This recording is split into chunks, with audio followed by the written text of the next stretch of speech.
안녕하세요. 오늘의 사연입니다. 구독과 좋아요 한 번씩 부탁드릴게요. 바로 사연 시작하겠습니다. 제 이름은 손보영입니다. 우리 집은 부유한 집은 아니었던 것 같아요. 아버지가 일찍 돌아가시고 어머니 혼자서 저를 키우셨기 때문입니다. 하지만 가난하지만 즐거운 우리 집이라는 말이 있듯이 저는 결코 불행하지 않았어요. 열심히 일하시는 어머니는 때로는 한 번에 여러 가지 일을 하셨어요. 항상 웃음을 잃지 않는 어머니였지만 가끔씩 보이는 피곤한 표정에서 힘든 시간을 보내고 계신단 걸 느낄 수 있었고, 저는 어머니를 도울 수 있는 일이라면 무엇이든 도왔어요. 초등학교 고학년 무렵에는 집안일을 웬만한 성인만큼 할 수 있게 되었어요. 어머니의 기대에 부응하기 위해 공부도 열심히 해서 고등학교 1학년 때 치른 모의고사에서 반에서 5등이라는 성적도 거둘 수 있었어요. 학교 선생님들은 제 성적을 좋게 봐주셨고, 고3을 앞둔 학부모 면담에서 어머니와 저에게 서울에 있는 대학교에 진학을 권유했습니다. 어머니는 서울이라는 말에 기뻐하셨어요. 하지만 저는 제 나름의 생각이 있었습니다. 저는 여러 번의 고민 끝에 어머니에게 제 생각을 말하기로 했어요. 저기요, 엄마. 저는 대학교에 가지 않고 취업할 생각이에요. 왜? 성적도 좋고 공부도 좋아하잖아. 혹시 돈 때문에 그러는 거야? 그럼 솔직히 말씀드리면 돈 문제가 가장 큰 이유긴 해요.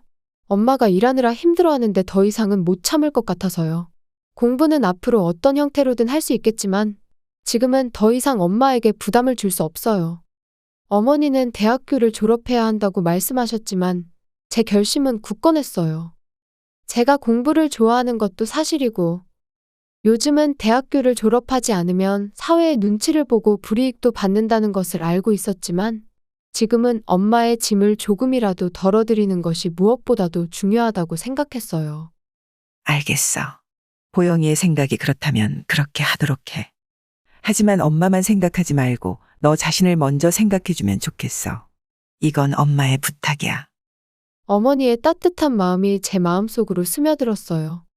학교 선생님은 제 성적을 안타까워하시며 진학을 권유했지만 제 굳은 결심을 알고는 응원하는 편으로 돌아섰어요. 고등학교를 졸업하며 바로 취업을 하려고 했어요. 근데 고졸자를 채용하는 마음에 드는 회사는 잘 안 보였어요. 고졸 구직자가 대졸자보다 더 적으니 수요와 공급의 균형이 맞을 거라고 생각했지만 순진한 생각이었죠. 한참 취업으로 고민하고 있을 때 어머니가 말했어요. 지금 일하는 회사 사장님이 아는 회사에 보영이를 소개해 주겠다는데 면접 한번 볼래? 어머니는 항상 아르바이트나 계약직으로 자주 직장을 옮기셨지만 1년 전에 그토록 바라던 현재 회사의 정규직으로 자리 잡으셨어요. 어머니는 직장 사람들이 모두 친절하고 사장님도 직원들을 배려하는 분이라 근무하기 좋은 회사라고 했어요. 저는 면접 자리를 마련해 주겠다는 말에 흔쾌히 수락했습니다. 소개받은 회사는 일반 의약품을 도매하는 회사로 회사 규모도 중견기업에 속하는 제법 큰 회사였어요. 저는 동네 작은 회사나 개인 사업체 정도만 생각하고 있었기 때문에 생각보다 너무 좋은 회사를 연결해 주셔서 무척 당황스러웠어요. 이 정도로 큰 회사면 어떻게든 꼭 붙어야겠다는 생각이 들면서 의약품 도매업에 대한 조사를 열심히 한 후 면접을 보러 갔습니다. 면접에서는 취업을 선택한 이유와 이 회사에 지원한 동기를 열정적으로 이야기하고 조사에서 얻은 업무에 대한 지식을 적당히 이야기 속에 녹여내어 이야기했어요. 얕게 아는 지식을 거창하게 이야기할 재주는 없었고 그냥 회사에 입사하기 위해 공부를 열심히 했다는 것을 알아주기만 해도 충분하다고 생각했어요. 간단한 필기시험과 면접을 같은 날에 진행했고 그날 저녁에 집으로 돌아올 수 있었어요. 채용 결과가 나오기 일주일 동안 불안한 마음으로 보냈어요.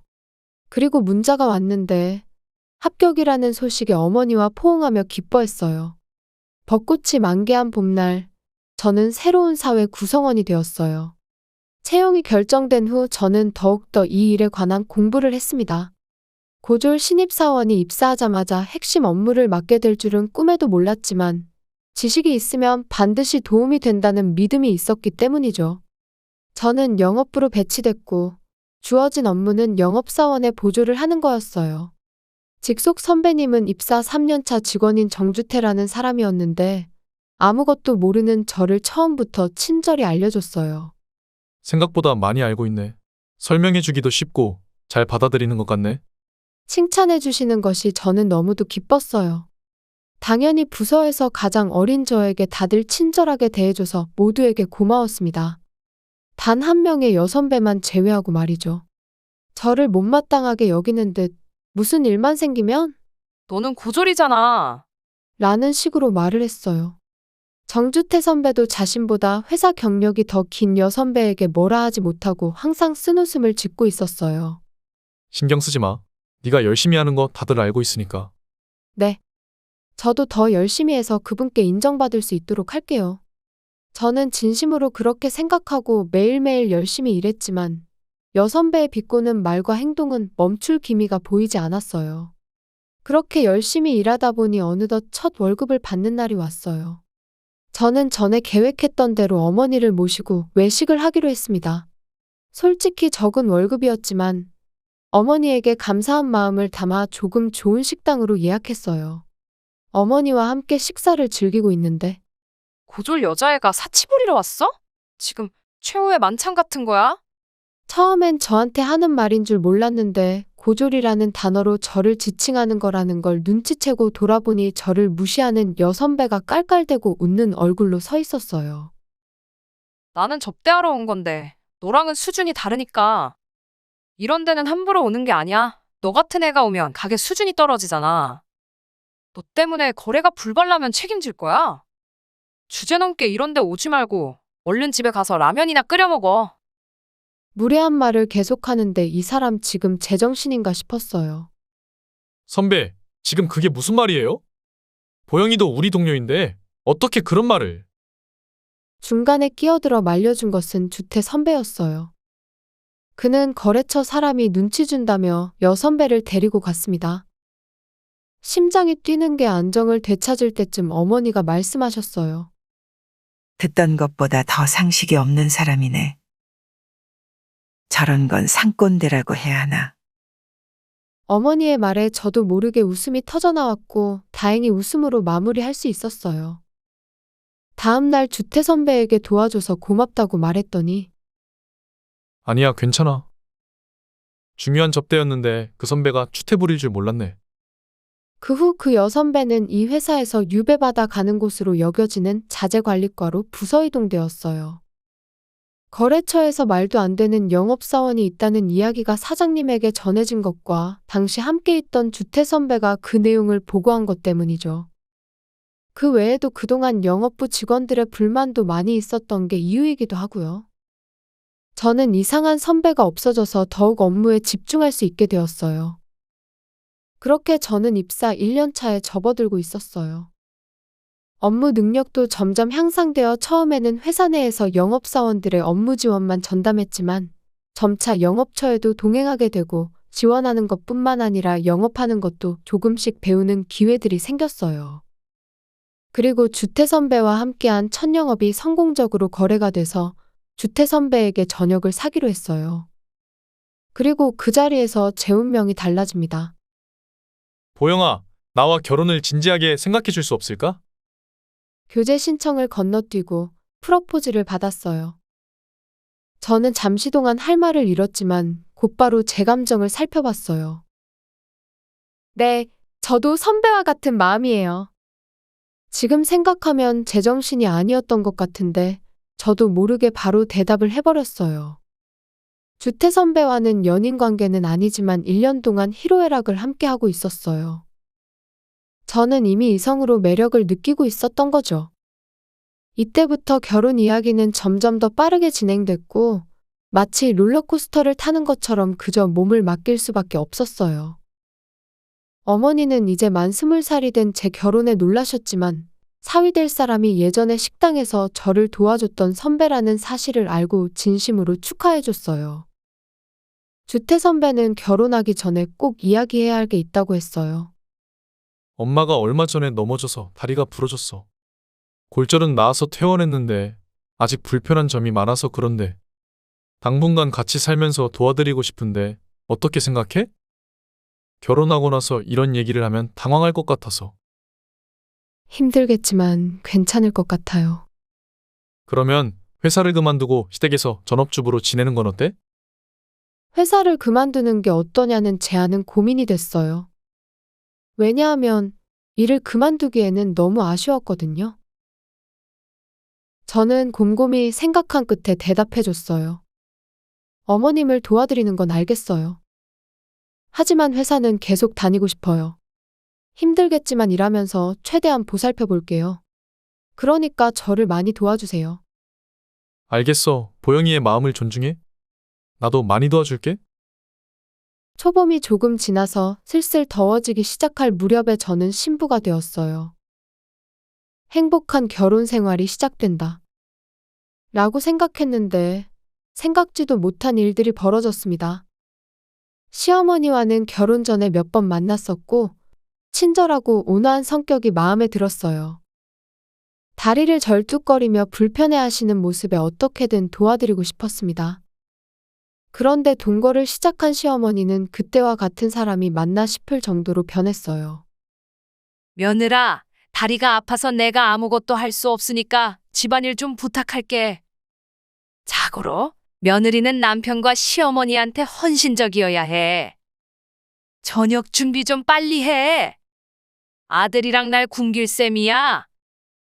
집안일 좀 꼼꼼하게 제대로 해라. 오늘 아들이 장어 먹고 싶다는 거 들었지? 제일 좋은 걸로 사줘. 뭐? 비싸다고. 너도 돈 벌잖아. 아들이 벌어오는 돈에 의지하지 말고 네 돈으로 사. 시어머니의 폭풍 잔소리가 밀려왔어요. 시어머니는 집안일에 전혀 손대지 않았고 입만 열면 잔소리가 나왔어요. 저는 직장 때문에 시어머니의 요구를 온전히 따를 수 없다고 말했는데 그럼 일을 그만두면 되잖아. 아들도 그런 이야기를 했다며? 그러니까 그만두도록 해. 고집으로 계속 다닐 거면 그런 불평할 자격이 없지 않아? 그리고 시어머니가 돈을 요구하기 시작했어요. 회사 안 그만두고 집안일 이런 식으로 할 거면 적어도 그만큼의 돈을 나한테 줘야지. 그렇게 한다면 조금은 이해해 줄 수 있지. 시어머니의 요구는 아무리 생각해도 이해할 수 없어서 받아들이지 않았지만 그만큼 집안일을 신경 써서 해야 했어요. 어머니와 함께 살면서 집안일에는 자신 있었지만 한 사람이 할 수 있는 일은 한계가 있었어요. 저는 잠자는 시간을 줄여가며 집안일을 할 수밖에 없었어요. 그 영향으로 눈 밑에 다크서클이 생기고 회사에서 일하다 보면 졸음이 쏟아졌어요. 동료들이 걱정돼서 남편에게 요즘 집에 무슨 일 있냐고 물었지만 남편은 그냥 웃으면서 아무 일도 없다고 말했어요. 맞아요. 제 또 다른 고민은 남편의 태도였어요. 시어머니가 모든 집안일을 저에게 떠넘기고 잔소리, 비꼬는 말, 돈 요구하는 것 등을 남편에게 말해봐도 엄마는 어린 너를 단련시키고 있는 거야. 훌륭한 아내가 되도록 말이지. 일을 계속하면서 집안일도 잘하겠다고 했잖아? 돈 얘기는 진짜 돈을 달라는 게 아니라 그냥 동기부여를 해주려고 하는 말일 거야. 결혼 전에는 날 도와주겠다고 했잖아. 집안일을 혼자서 하기엔 벅차. 조금만 도와주면 좋겠어. 나는 일 열심히 해서 가정에 도움 주려고 하고 있어. 그러니까 나는 내 일만 잘하면 돼. 남편은 집안일도 돕지 않고 시어머니에게 아무 말도 하지 않고 막무가내였어요. 시어머니는 다리가 조금만 아파도 다 죽어가는 소리를 내며 저를 시중드는 사람처럼 대했어요. 정말 한시도 가만히 있을 수가 없었어요. 나름대로 최선을 다하던 중에 회사에서도 좋은 성과가 있었어요. 큰 계약을 성사시켰는데 공로를 인정받아 최우수상을 받게 되었어요.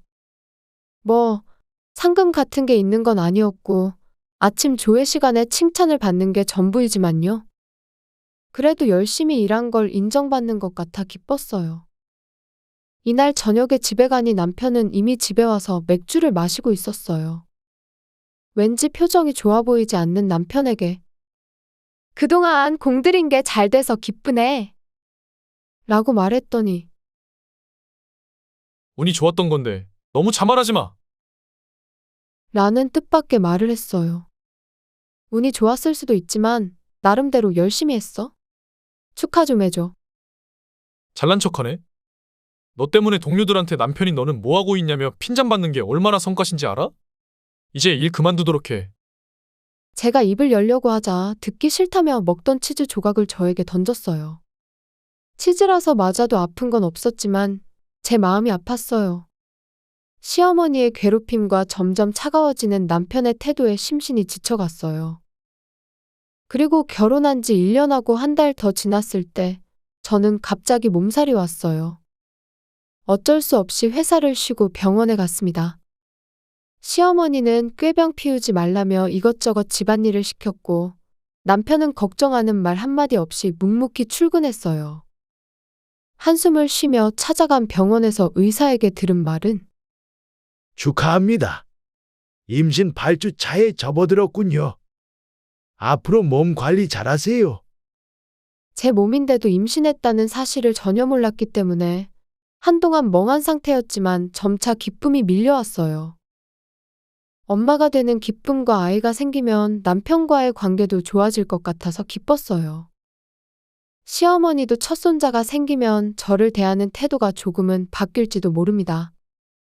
그날 저녁에 집에 돌아온 남편을 붙잡고 웃으면서 말했어요. 여보, 나 임신했어.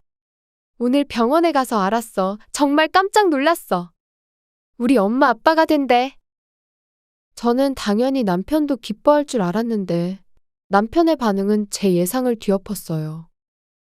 제 이야기를 듣고 남편은 아무 반응이 없었어요. 기쁨의 얼굴이 아닌 화난 것 같은 얼굴이었고 한참 뒤 남편이 말했어요. 아니, 왜 임신을 한 거야? 내가 갖고 싶다고 한 것도 아닌데. 예상했던 기쁨의 목소리와 미소는 온데간데 없었고 믿을 수 없는 말을 내뱉는 남자가 앞에 있었어요. 고졸에 아직 애 같은 너가 어떻게 엄마가 될 수 있겠어? 보통 고졸 엄마의 머리는 유전돼서 멍청한 애만 태어난다는데 그런 애는 원치 않아. 무슨 말인지 도저히 이해가 안 됐어요. 이런 일이 생기게 하다니 정말 화난다. 난 아이를 원하지 않으니까 알아서 해. 어떻게 그런 말을 할 수 있어? 우리한테 가족이 생긴 거라고. 시끄러워. 너는 하고 싶은 대로 잘하잖아. 낳고 싶으면 낳아서 키워. 대신 나랑은 이혼해. 근데 양육비나 위자료는 한 푼도 안 줄 거야. 너가 원해서 낳는 거니까 내 탓은 아니잖아. 지금 이혼이라고 했어? 진심이야? 도대체 왜 그러는데? 왜 그러냐고? 내가 고졸인 너랑 결혼한 건 엄마를 돌봐주고 집안일을 해줄 가정부가 필요했기 때문이야. 그런데 너는 일도 계속 다니고 집안일은 제대로 하지 않았지. 그리고 엄마가 돈이라도 내라고 했는데 그것도 거부하고 말이야. 아무짝에도 쓸모가 없어. 회사에서도 눈엣 가시거리였어. 그때 시어머니가 왔어요. 아들도 드디어 엄마 생각과 같아졌네. 역시 우리 아들이야. 그 후의 일은 잘 기억나지 않아요. 정신이 들었을 때는 이미 손에 들린 이혼 서류에 사인하고 있었고 그대로 집에서 쫓겨났어요. 밤에 길을 걸으면서 이혼 신고서를 준비했다니 계획했었구나 하는 생각을 어렴풋이 했어요. 제 발걸음은 자연스럽게 부모님 집으로 향했습니다. 갑자기 돌아온 딸을 아무 말 없이 맞아준 어머니에게 감사했어요. 그리고 회사에는 전 남편의 비도덕적인 행동이 소문나면서 모든 동료들이 뒷담화를 하자 얼마 안가 퇴사했다고 합니다. 제 친한 동료가 열심히 소문을 내준 덕분이었죠. 저는 회사에 계속 다니다가 만삭이 가까워져 출산휴가를 내고 건강한 아들을 낳았어요. 전 남편과 헤어지고 혼자 아이를 키울 수 있을까 했지만 저는 제 뱃속에 있는 아이를 지키고 싶었고 엄마가 도와준다는 말에 힘을 얻었어요. 승주라고 이름 지은 아들은 활기차고 에너지 넘치는 아이로 자랐어요. 상냥하고 착한 아이였고 무엇보다 똑똑했습니다. 저에게 멍청한 아이만 낳을 거라고 말했던 전 남편이 더 멍청했던 셈이죠. 저는 육아와 일을 병행하며 열심히 살았어요. 어느새 승주가 태어난 지 20년이 지났어요. 어느 날 승주와 함께 이 근처에서 가장 큰 종합병원에 갈 일이 있었어요. 볼일을 보기 위해 병원 접수처로 향하고 있는데 갑자기 어떤 목소리가 들렸습니다. 손보영 씨 맞나요? 맞구나. 진짜 오랜만이네. 20년 만인가? 제 앞에는 다시는 만나고 싶지 않다고 생각했던 전 남편이 서 있었어요. 늙는 것은 당연한 일이지만 전 남편의 얼굴에는 예전의 얼굴은 조금밖에 안 보였어요. 그 옆에는 어려 보이는 여자가 있었습니다. 나한테 버림받고 힘들게 살았나 봐. 나는 너 때문에 그 회사에서 쫓겨났지만 바로 더 큰 회사에 취업해서 지금은 부장이 됐어. 회사에서 쫓겨난 건 자업자득인 것 같은데 남편은 웃으며 이야기를 이어갔어요. 지금 회사에서 집사람도 만나서 아들도 낳고 잘 살고 있지. 그렇게 말하며 옆에 여자를 끌어안았어요.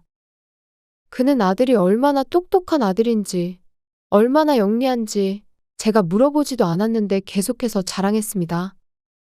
너 여기 있는 거 보니까 병이라도 걸린 거야? 구원받지 못하겠네. 그때 옆에 있던 여자가 떨리는 목소리로 말했어요. 여보, 여기 이 사람. 그때 뒤에서 남자의 목소리가 들렸어요. 여기 있었네. 바쁜데 와줘서 고마워. 그리고 옆에 같이 계신 분은 의약 품도매업자 정주태 씨 맞죠? 네. 안녕하세요, 병원장님. 맞는구먼. 그런데 내 재수 씨랑 아는 사이인가요? 재수 씨요? 내 남편이 병원장님 동생이야. 아니, 이럴 수가. 당신이랑 헤어지고 지금의 남편과 결혼했어. 전 남편과 헤어진 후 엄마의 도움을 받아 승주를 키우며 일을 계속하고 있었는데 거래처 사장과 눈이 맞아 재혼하게 되었어요. 남편은 젊은 나이에 제약회사를 물려받았어요. 남편에게는 형이 있었는데 형은 의사의 길을 걷고 있었기 때문에 남편이 물려받은 거죠. 저는 결혼함과 동시에 남편 회사로 자리를 옮겼고 지금은 영업부의 총책임을 맡고 있어요. 그리고 회사의 협력회사 중 하나가 전 남편이 근무하는 회사였어요. 이제 기억난다. 이분 연말에 여자들만 모인 파티에서 만난 적이 있어. 저는 연말에 배우자나 여직원들만 모아서 정기적으로 파티를 개최하고 있었어요. 그런 걸 왜 이제야 얘기해? 당신이 전처에 대해서 말해준 게 없으니까 당연히 몰랐지. 내가 알았으면 안 말해줬겠어? 일단 주태 씨한테 말할 게 두 가지가 있어요. 먼저 지금 우리 병원에 입원해 계시는 어머니 말인데 의사나 간호사들 불만이 많아서 퇴원 좀 해주면 좋겠어요.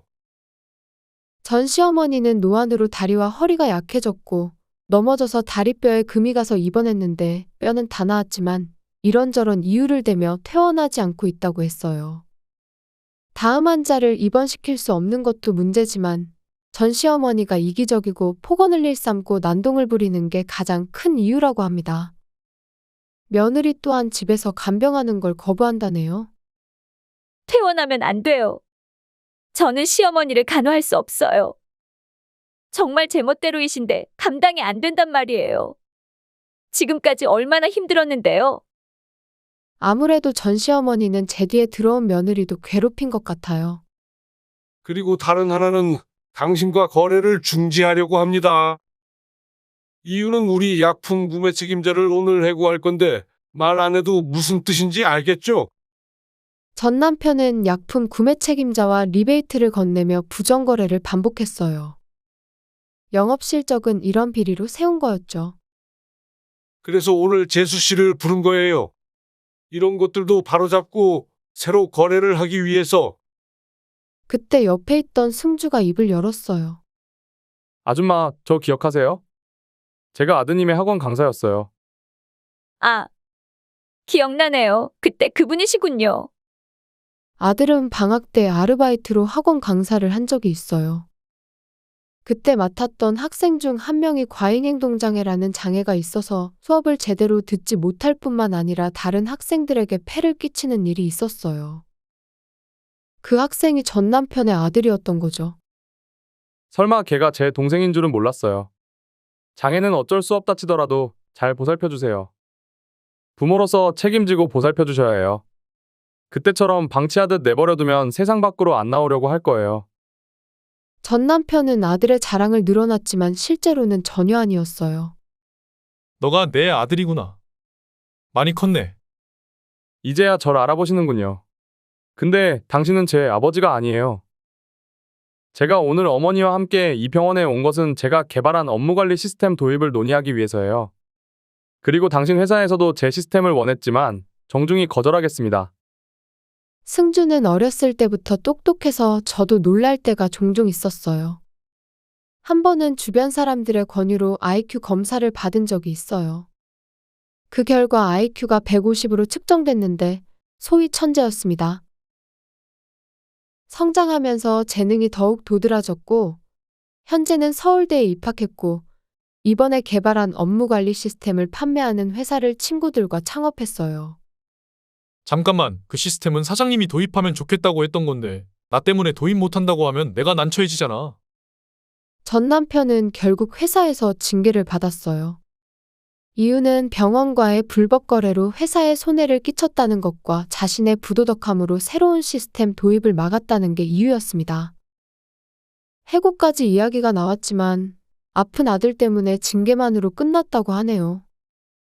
그리고 병원에서 사실상 쫓겨난 어머니를 집으로 데려와 아내가 돌본다고 하는데 아픈 아들까지 돌봐야 해서 정신줄을 겨우 붙들고 있다고 합니다.